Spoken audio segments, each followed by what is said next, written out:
They say some promises are made before a child can even speak. My own promise was made before I understood what marriage meant. My father and Frank's father were close friends. They trusted each other more than anyone else.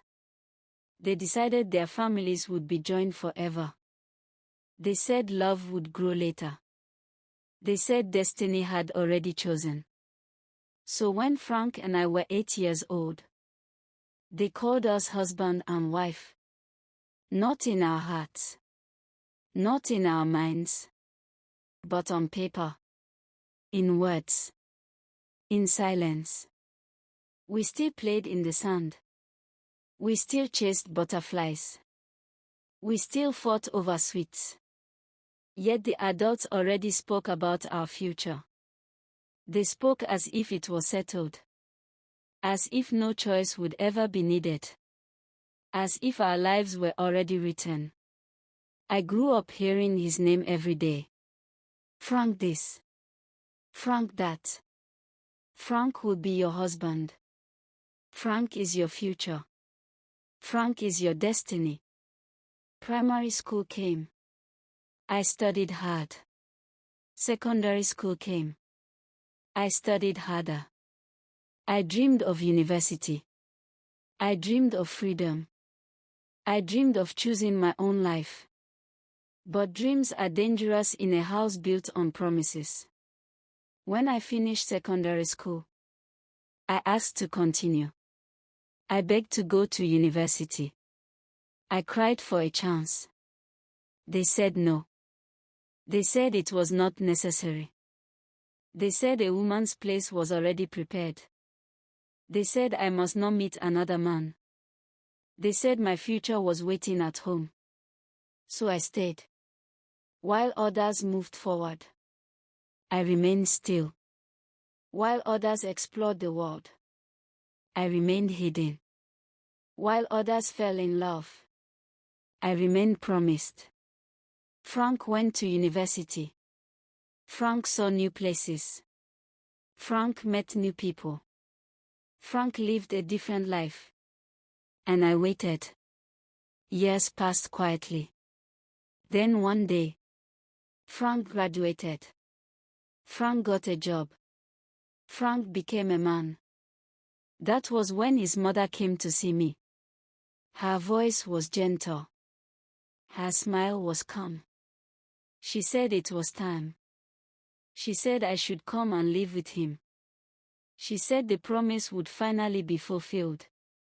My heart beat fast. My hands shook. I believed the waiting was over. I believed the sacrifice had meaning. I believed love would finally begin. I packed my clothes. I packed my hopes. I packed my entire future into one bag. When I arrived, Frank did not look at me the same way. His eyes were distant. His voice was heavy. His silence was loud. Then he finally spoke. And in one sentence, he destroyed every year I had waited. He said he was in love with another woman. My world froze. My chest burned. My ears rang. I remembered all the men I had rejected. I remembered all the chances I had refused. I remembered all the years I had obeyed. I remembered all the dreams I had buried. I thought we were meant to be together. I thought destiny had already decided. I thought sacrifice would be rewarded. But while I was waiting, he was choosing. And while I was promised, he was loving. What I did not know then was that the truth was even darker. Because somewhere, in secret, without my knowledge, without my consent, without my voice, Frank and the woman he loved were already planning something that would change my life forever. And the day I discovered it, I realized my entire childhood promise had been a lie. I asked him why he never told me earlier. He looked away. He said he did not know how. He said things just happened. He said love cannot be forced. His words were calm. But my heart was breaking. My whole body felt weak. I felt like a stranger in a life that was already planned for me. I reminded him of our families. I reminded him of the promise. I reminded him of the years I waited. He stayed silent. That silence hurt more than any insult. I went to his mother. I cried before her. I told her everything. She held my hands. She told me to be patient. She told me men sometimes change. She told me love can grow later. But I could feel something was wrong. Her eyes avoided mine. Her voice was not steady. Her words were careful. Days passed. Frank became distant. He came home late. He answered calls in whispers. He smiled at messages I could not see. One evening, I followed him. Not because I wanted to spy, but because my heart would not rest. I saw him enter a small building. I stayed outside. I watched from a distance. I saw a woman walking after him. She held his hand. He did not pull away. My chest tightened. My legs felt weak. I waited. I listened. I heard singing. I heard prayers. I heard voices celebrating. Then I saw something that made my knees shake. People were dressed in white. Flowers were everywhere. A pastor stood at the front. It was not a meeting. It was not a party. It was a wedding. My heart stopped. My breath left me. My ears rang. Frank was getting married. Not to me. I stood there frozen. I watched the woman smile. I watched him repeat vows. I watched him promise forever. The same forever I had been waiting for. Tears ran down my face. But no sound came out. My voice was gone. My strength was gone. When it ended, they walked out as husband and wife, hand in hand. Happy. Complete. And in that moment, I understood something painful. The promise made when I was 8 had been broken in silence. But the worst part was still waiting for me at home. Because when I returned, Frank's mother was already sitting in the living room. Her face was serious. Her eyes were full of something I had never seen before. And she said, "There is something you must know." Then she paused. She took a deep breath. And she said words that made my whole world collapse. Said the wedding was not a mistake. She said it was planned.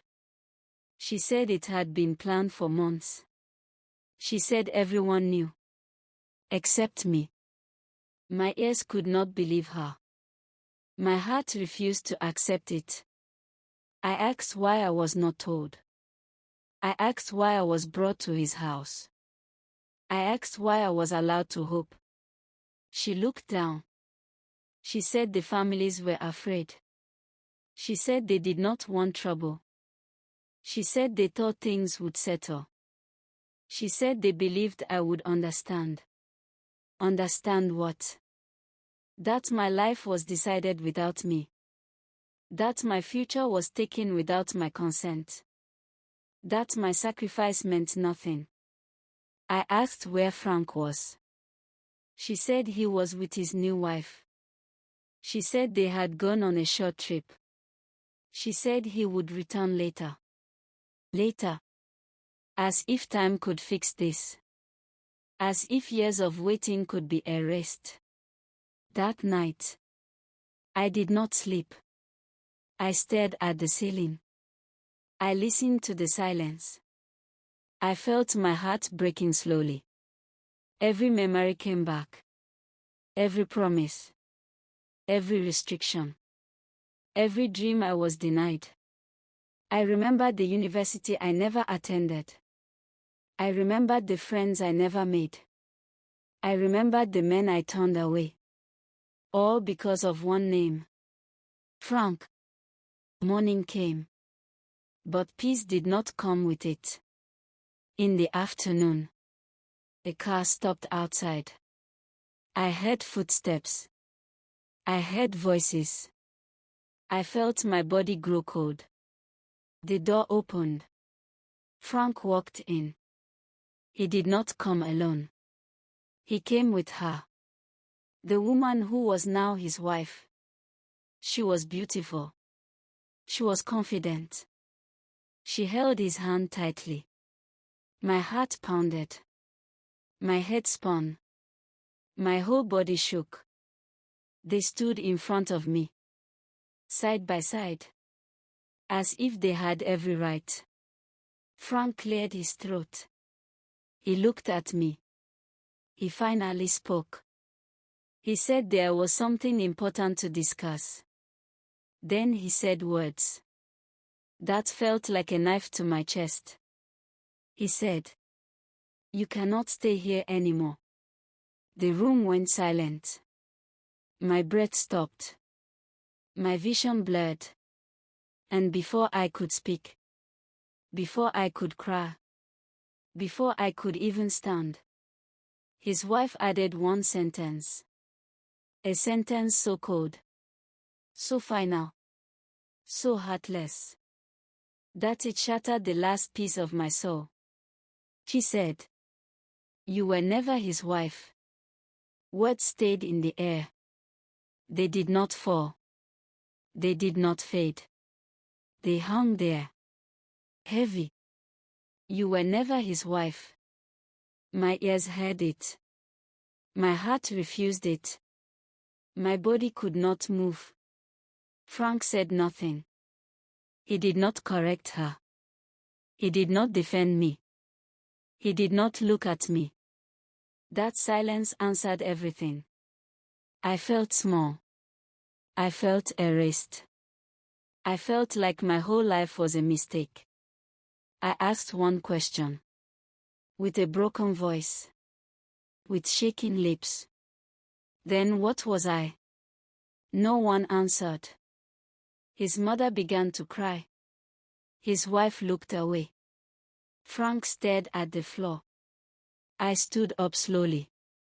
My legs were weak. My chest was tight. I walked to my room. I packed the same bag I brought.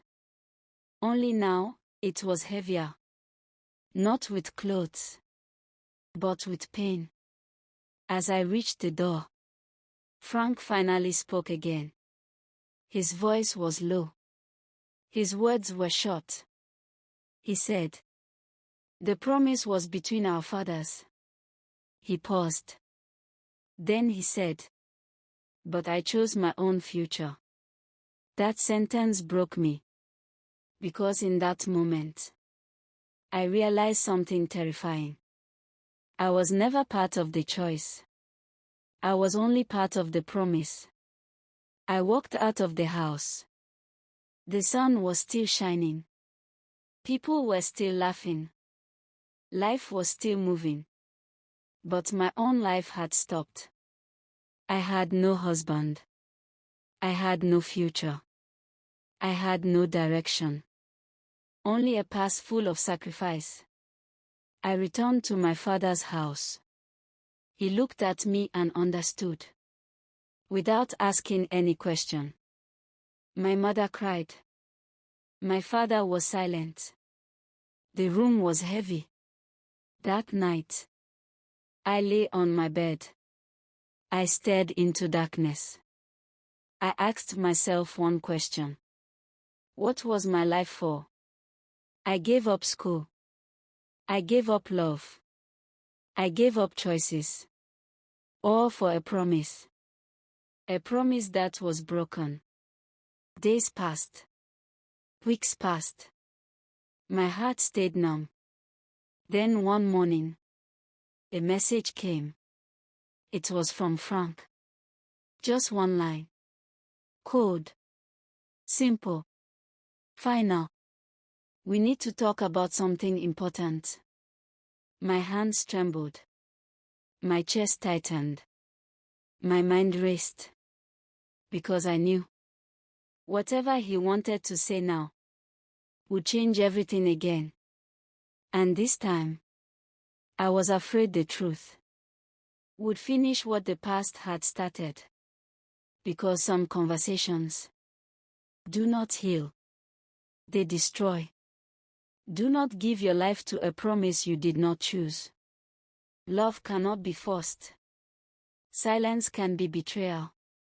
Always protect your education and your right to choose.